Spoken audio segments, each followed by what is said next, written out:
After my wife died, I spent every day on the porch we built together. One morning, it was gone, demolished by my neighbor's crew by mistake. He laughed when I asked for help rebuilding. "You're too old for projects anyway." What he didn't know was I'd already. I'm not someone who causes trouble. I worked hard my whole life, plumbing, mostly. May and I saved, raised 2 boys, paid off the house.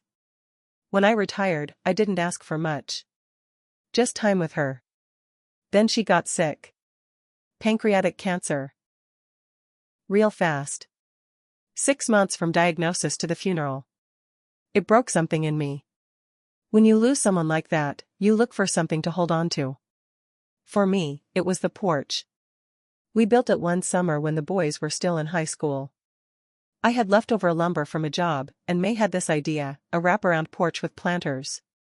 I wasn't much of a carpenter, but we did it together.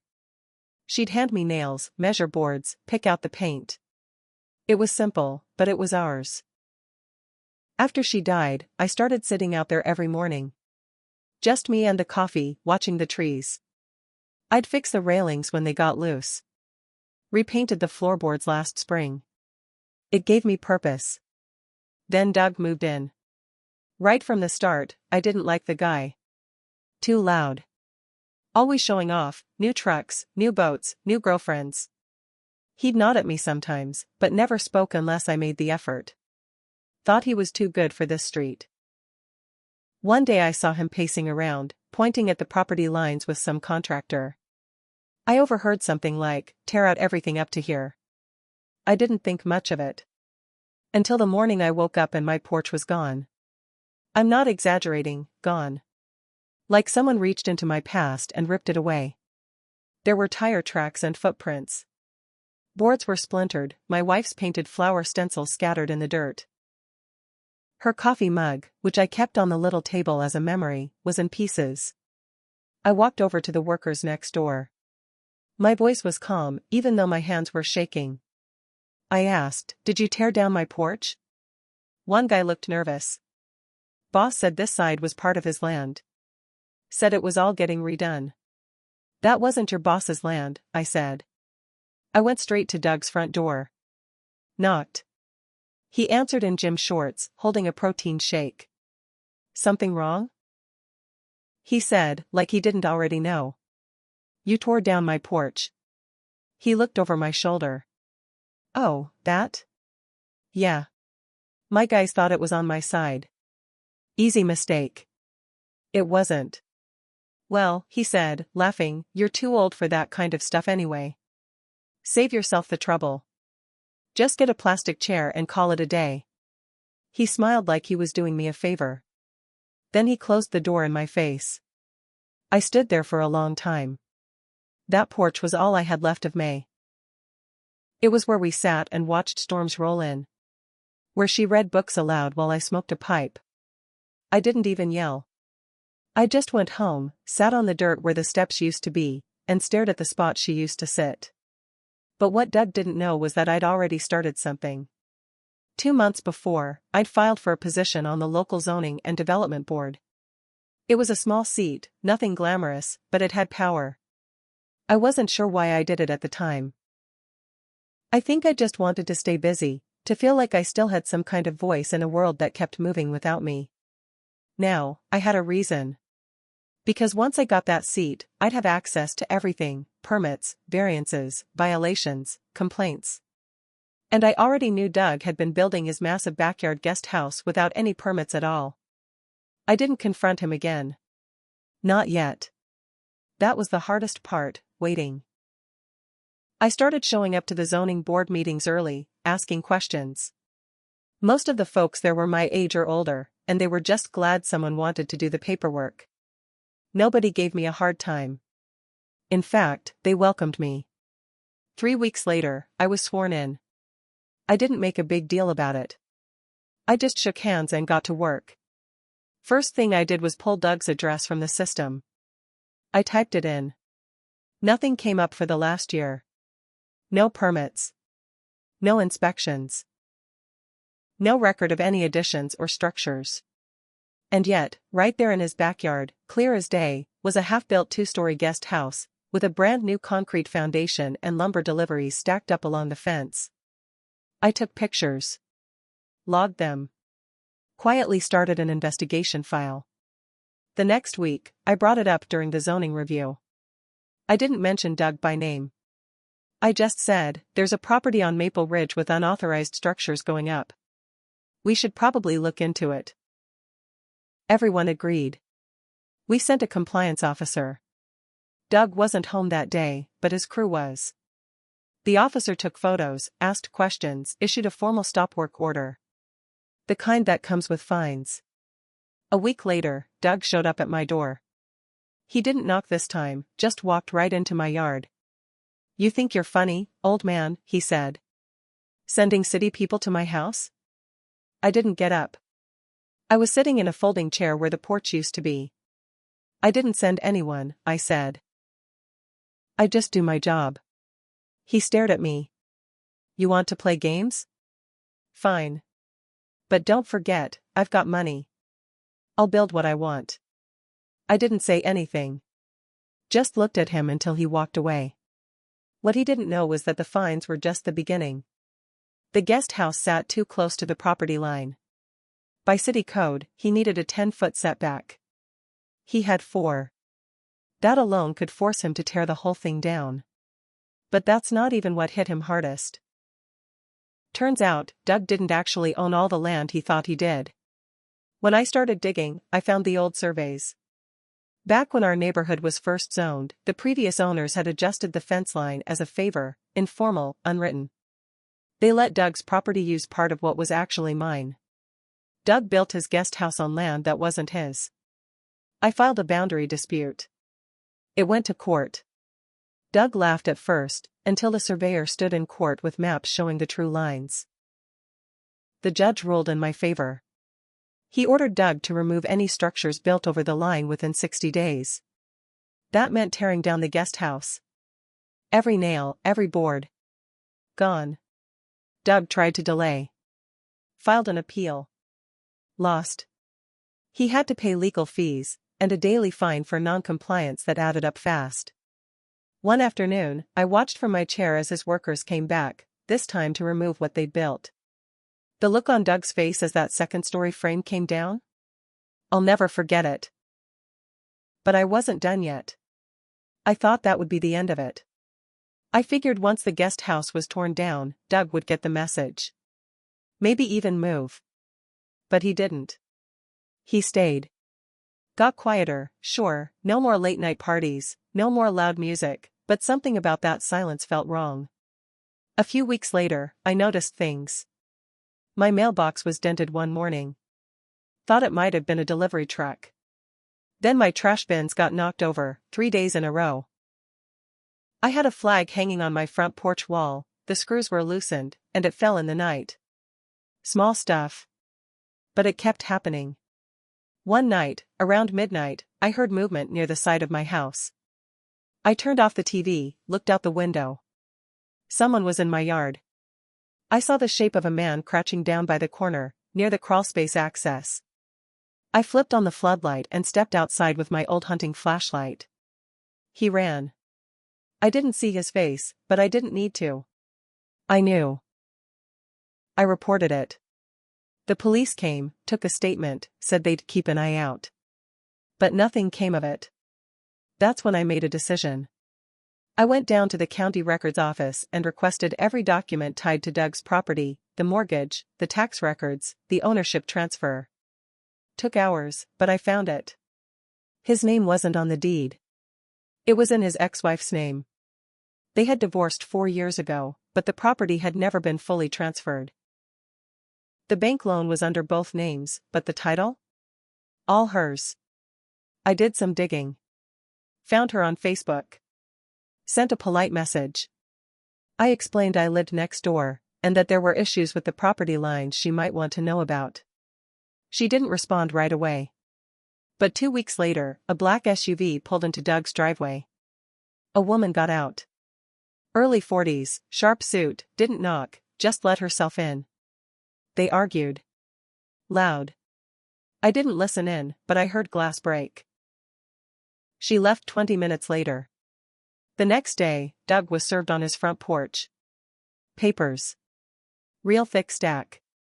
Turns out, she was suing for full control of the property. Claimed he had violated the terms of their divorce by doing unpermitted construction and altering land she legally still owned. Now he was fighting two battles, one with the city, and one with his ex-wife. And for the first time since he moved in, Doug stopped smirking when he saw me. Doug started slipping. He stopped mowing his lawn. Stopped having people over. He looked tired. His truck sat in the driveway for days without moving. Whatever money he had, it was drying up fast. Then, late one night, I got a knock on my door. It was his girlfriend, or maybe ex. I'd seen her around a lot before, but not lately. She looked upset. Makeup smudged, hoodie pulled over her head. "I'm sorry to bother you," she said quietly. "Did he do anything to you?" I was caught off guard. "What do you mean?" She looked past me, toward the yard. "He keeps saying you're trying to ruin his life. Said you sent people to take the house." I didn't say anything. She nodded like she already knew. "He's not sleeping. He's drinking again. He's not right." She hesitated, then pulled something from her pocket. A flash drive.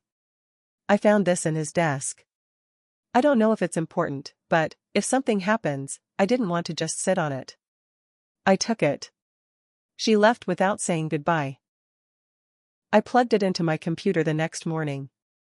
There were folders of documents, some blueprints, some scanned receipts, and then a video file. I clicked play. It was phone footage, shaky and dark. Looked like it was taken at night, in a garage. Doug was talking to a man I didn't recognize. They were standing over a table with blueprints spread out. Doug was pointing.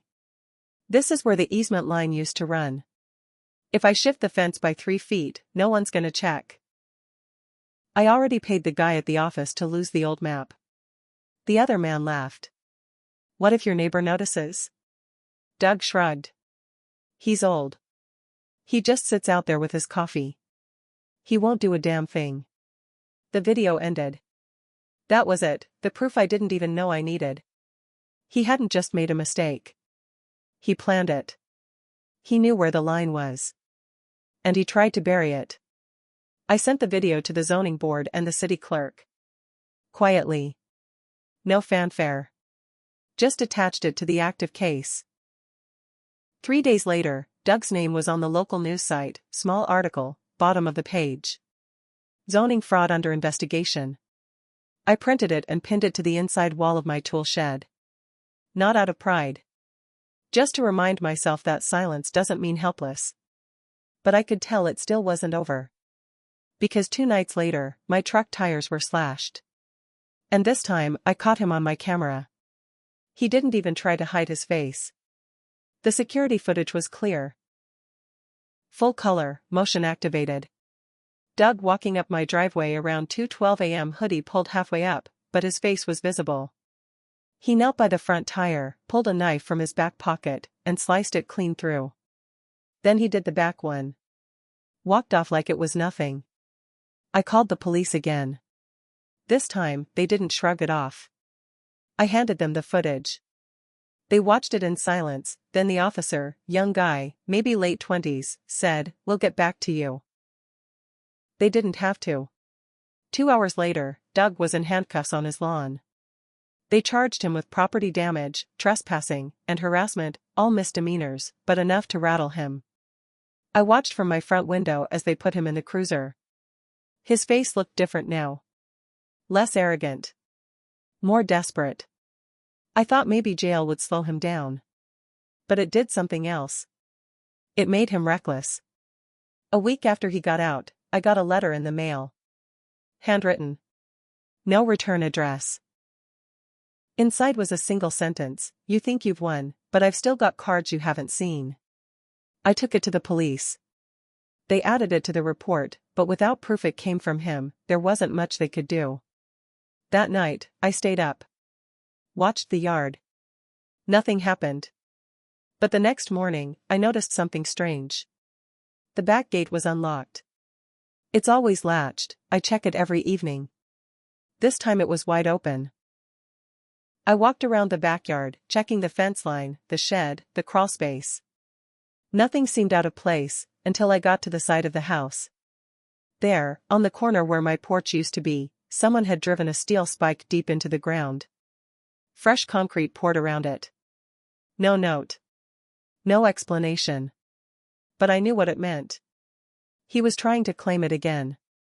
Trying to rebuild the lie. I called the zoning inspector directly. Told him what I found. He came out the next day, took photos, documented it as unauthorized construction. Filed another violation. Doug was fined again. But this wasn't about property anymore. It was about control. Doug didn't care about land. He cared about making me feel small. Weak. Beatable. He wanted to erase what was mine. What May and I built. But what he didn't know, what nobody knew yet, was that I had one last file. One last piece of leverage. It was buried in a storage unit outside town. In a locked box May kept under our old tax papers. And inside that box was the original land deed. Signed, sealed, notarized. And it had a clause Doug had no idea existed. The deed was older than I remembered. Dated 1987. Back when we bought the house from the original owner, a man named Mr. Tolliver, who'd lived here since the 50s. May was the one who insisted we get everything in writing. She had a feeling, said land problems always came back to bite you later. She was right. I read through the papers slowly. Most of it was standard, legal language, county stamps. But near the bottom, in a section labeled Easement and Rights Agreement, there it was: the undersigned agrees that any and all adjoining property shall not infringe upon Parcel B's south perimeter by any structure, temporary or permanent, including fencing, foundation, or utilities, due to the presence of shared water access lines running underground. It was signed by both parties. Stamped and notarized. May's handwriting was even there in pencil. She had underlined the words "not infringe" and scribbled, "important, keep forever." Parcel B was our property. Doug's guesthouse foundation, which he'd poured before we ever caught on, sat right on top of those old water lines. Lines that technically weren't his to build over.